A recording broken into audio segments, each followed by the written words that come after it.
Pois bem, meus irmãos, estamos chegando à parte final desse estudo. Queremos continuar. Condições para viver as promessas de Deus, tá bem? Isso aqui é muito importante.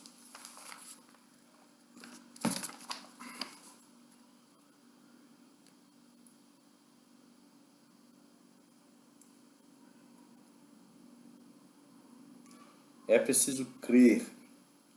A Escritura mostra que perseverar na fé em Deus é condição indispensável para viver o tempo do cumprimento da sua promessa.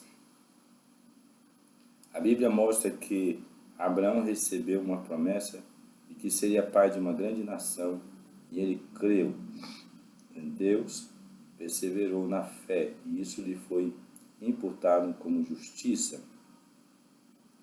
Nesses últimos dias precisamos reanimar nossa fé nas promessas de Deus.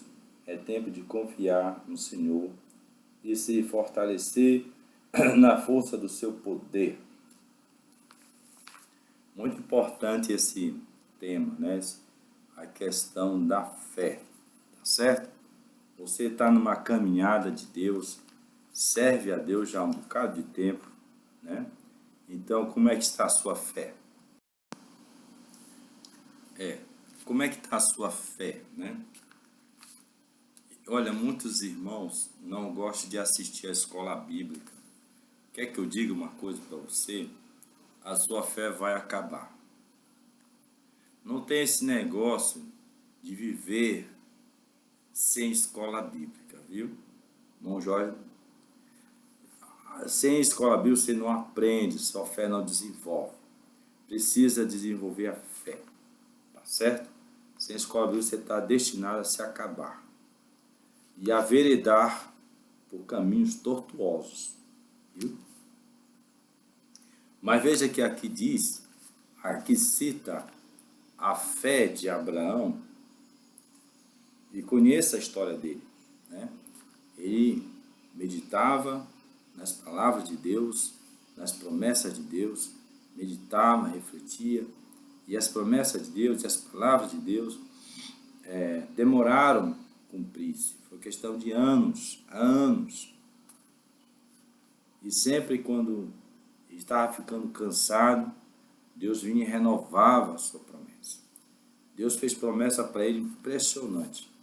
Disse que a sua nação será como as estrelas do céu, né? Como os grãos de areia. Ele ouvia e ele depositava fé naquelas palavras. Deus via dentro dele a sua fé, a sua confiança naquelas palavras.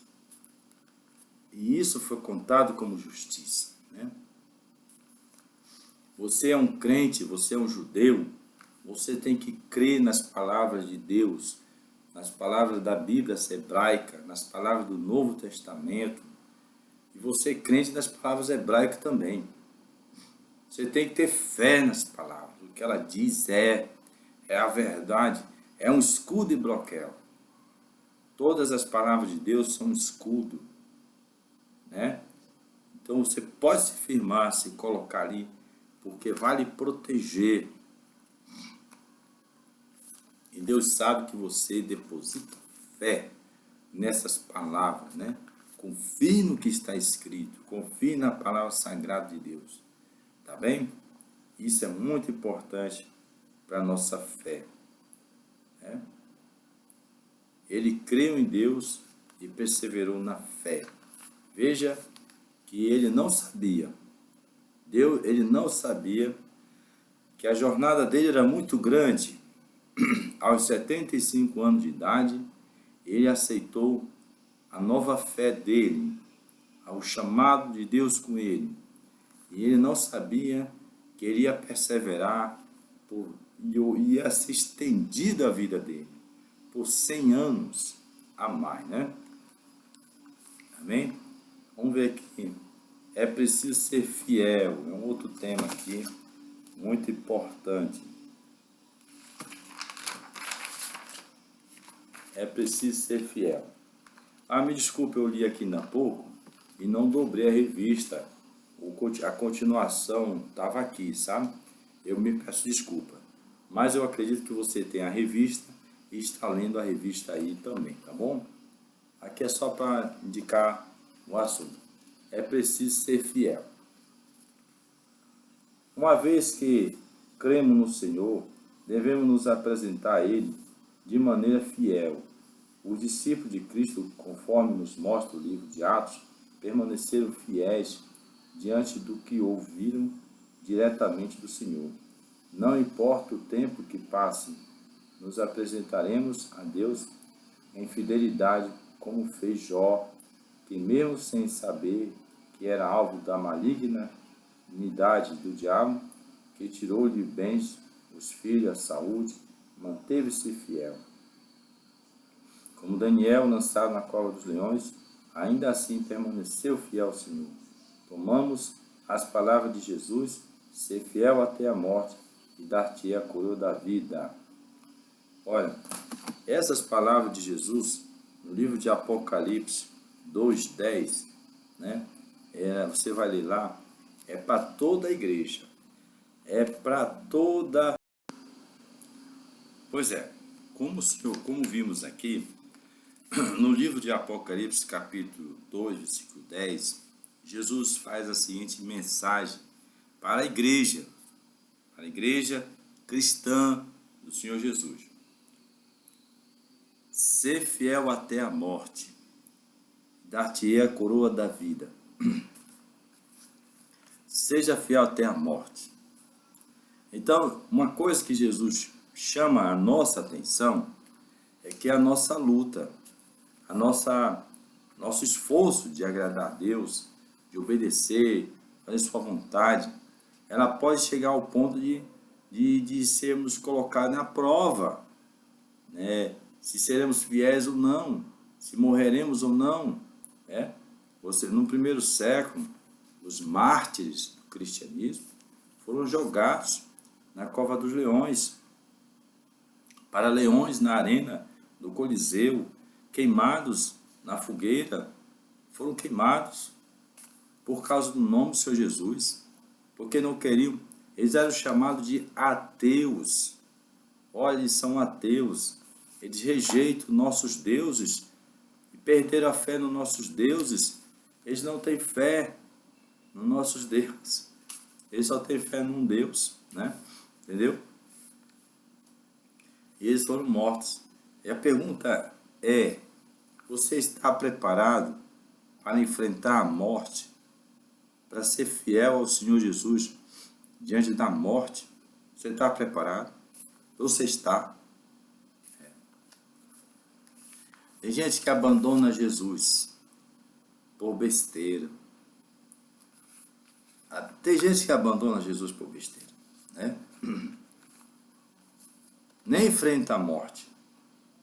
Com seus próprios pés, abandona Jesus. Vai se entregar à bebedeira, vai se entregar à prostituição. Se desvia do Senhor. Está preparado para enfrentar, para obedecer a Deus até a morte? Não. Mas tem crentes que estão na igreja, mas não entende a questão da obediência, da fé, né? Vamos dar um exemplo aqui. Às vezes você não perdoa seu irmão, né? Guarda mágoa da sua irmã, do seu irmão, né?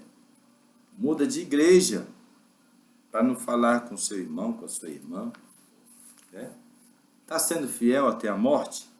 Nem chegou a morrer. Não está sendo fiel às palavras do Senhor Jesus. Amém? Então nós temos que nos preparar. A escola bíblica, ela tem esse objetivo de nos preparar para enfrentarmos a morte. Tá certo?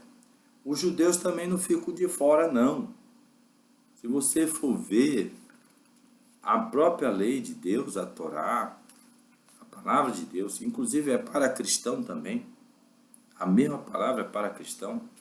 Lá diz assim: amarás o Senhor teu Deus de todo o teu coração, de toda a tua alma e de toda a tua força. Então ele coloca, impõe-se assim: me ame assim, de todo o teu coração, de toda a tua alma, de toda a tua força. Se eu não amo a Deus dessa forma, eu não estou preparado para a morte. Eu vou querer salvar a minha força, querer salvar meu corpo, querer salvar a minha vida. Abrirei mão da obediência a Deus. Então nós temos que estar revendo essa lei dentro do nosso coração, se nós realmente estamos amando o Senhor dessa forma. Amém? E lá no capítulo, no segundo mandamento de Deus, diz assim, que Deus usa de misericórdia até 1000 gerações daqueles que me amam e guardam os meus mandamentos. Então eu amo o Senhor, eu amo de todo o meu coração, de toda a minha alma, de toda a minha força. Tá certo? Amar a Deus de toda a minha alma, de toda a minha força. Né? Aí sim, eu estou me preparando para mim partir deste mundo. Muitos judeus, na época de Daniel, desobedeceram a Deus. Daniel foi fiel, foi vigiado. Eu sei que muitos tomaram cuidado para não ser descoberto, que estavam adorando ao Deus de Israel. Mas Daniel foi visto, né, adorando ao Deus de Israel e não ao rei. E ele, na hora de confirmar, ele confirmou, sim, eu estava adorando meu Deus e não meu rei. Então, ele estava preparado para ser devorado pelos animais. Entendeu? Mas de você e eu estamos, né? É isso que nós temos que estar renovando, o amor que nós temos pelo nosso Deus, assim como eles. O Sadraque, Mesaque e Abidenego que foram lançados na fornalha, os três não obedeceram ao rei, mas obedeceram a Deus. Mas só era eles que estavam lá de judeus? Havia muitos judeus lá. Mas nenhum deles fizeram o que Sadraque, Mesaque e Abidenego fez. Por quê? Porque eles eram fracos espiritualmente. Eles não eram fortes, não temiam a Deus. Entendeu? Como eles temeram. E foram mais recompensados por mostrar fidelidade a Deus. Amém? Então está aqui, o Senhor Jesus vem nos advertindo. O futuro que nós reservado, a gente não sabe, mas temos que aprender desde já a ser fiel a Deus até a morte, né? Então aqui a questão é preciso ser fiel. Foi considerado e vamos ver, é preciso obedecer a Deus. Isso aqui é importante também. Obedecer é a condição para que Deus cumpra suas promessas na sua vida, na vida de alguém ou de um povo, bem como da sua igreja. A ordem era clara para os discípulos: ficai, porém, na cidade de Jerusalém, até que do alto seja revestido de poder. Há também valor para Deus na obediência, que a Bíblia diz que é melhor obedecer que oferecer sacrifício. Assim é tempo de estar na presença de Deus em santa obediência, né? Então ele cita aqui, né, que nós temos que obedecer a Deus, certo? Ele diz que Jesus deu ordem para eles ficarem na cidade de Jerusalém, até que do alto seja revestido de poder. Olha, Jerusalém estavam matando todos os seguidores de Jesus, mataram Jesus, e qualquer um que professasse crer nele seria morto. E o Senhor Jesus: fique aí, espere até receber poder. Tinha que ter fé, tinha que confiar, né? Tinha que obedecer. E valeu a pena, porque quando foi em Pentecoste, na festa de Pentecoste, eles foram revestidos de poder. E tão grande era o poder que eles saíram para fora, na rua, para anunciar o evangelho do Senhor Jesus com coragem, né? E não temeram a morte, não temeram ser presos. Foi muito importante mesmo que isso aconteceu ali, tá bem? Agora, 1 Samuel 15, 22, diz que há tanto valor para Deus na obediência, que a Bíblia diz que sacrifício não é importante, né? Para Deus é melhor obedecer do que sacrificar. Então, tá aí aquilo que é externo, ele só tem valor se o que é interno for verdadeiro, né? Então, não adianta você fazer muitas coisas na igreja, externamente todo mundo vê, do que você não fazer dentro de você, dentro da sua alma, dentro das mudanças dentro, interior, que tem que acontecer, né? Se não houver essas mudanças aqui dentro, então não adianta fazer. Eu dei um exemplo aos meus irmãos, a gente desce do púlpito às vezes porque teme a Deus. Teme a Deus. Não é porque para se amostrar, não. A gente teme a Deus. É melhor temer a Deus, tá bem? E obedecer do que ficar fazendo uma aparência que lá dentro não é, né? Tá certo? E para a conclusão do nosso estudo, nós vamos agora à conclusão desse estudo. A conclusão está aqui.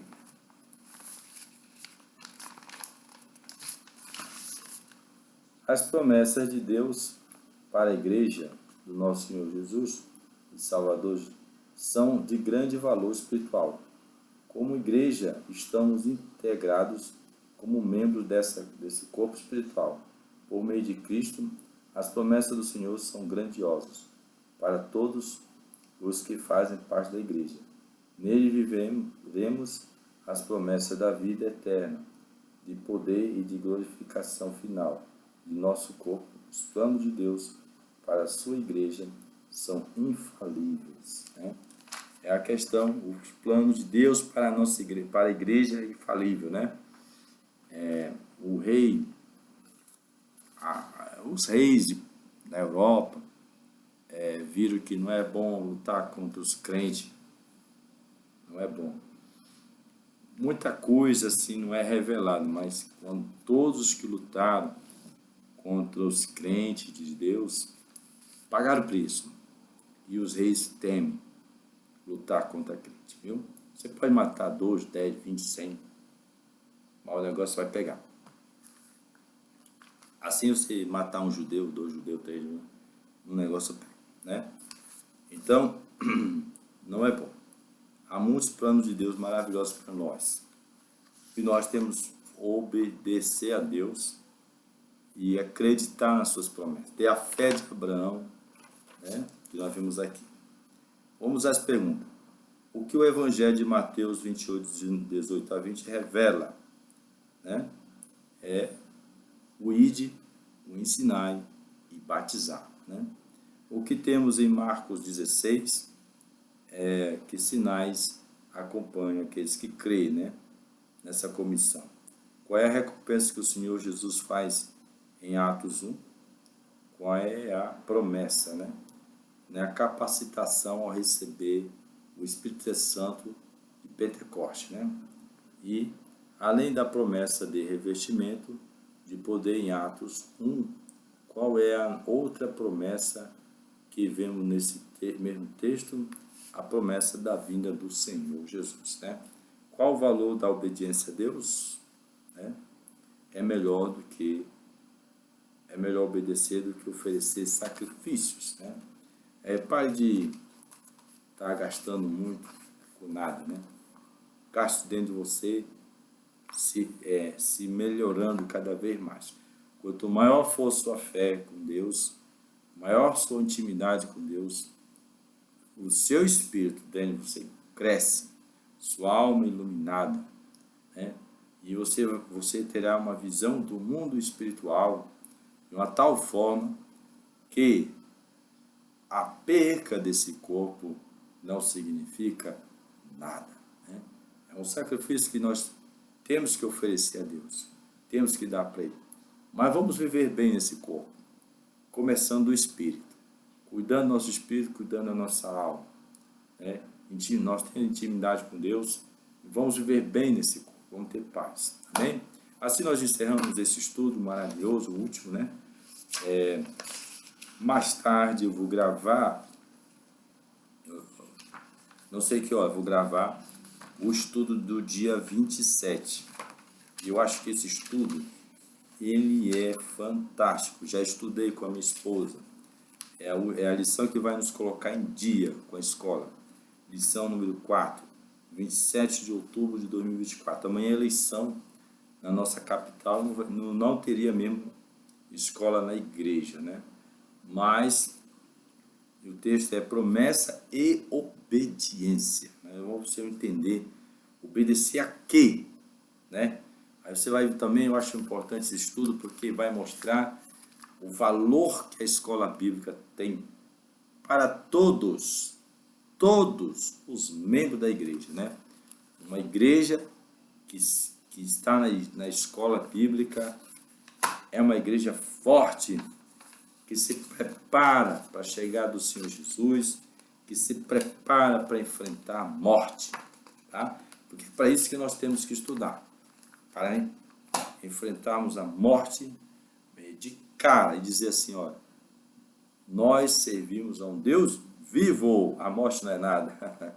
A paz do Senhor, meus irmãos, as irmãs, em toda a parte do Brasil e do mundo que está assistindo esse vídeo, viu? Muito obrigado.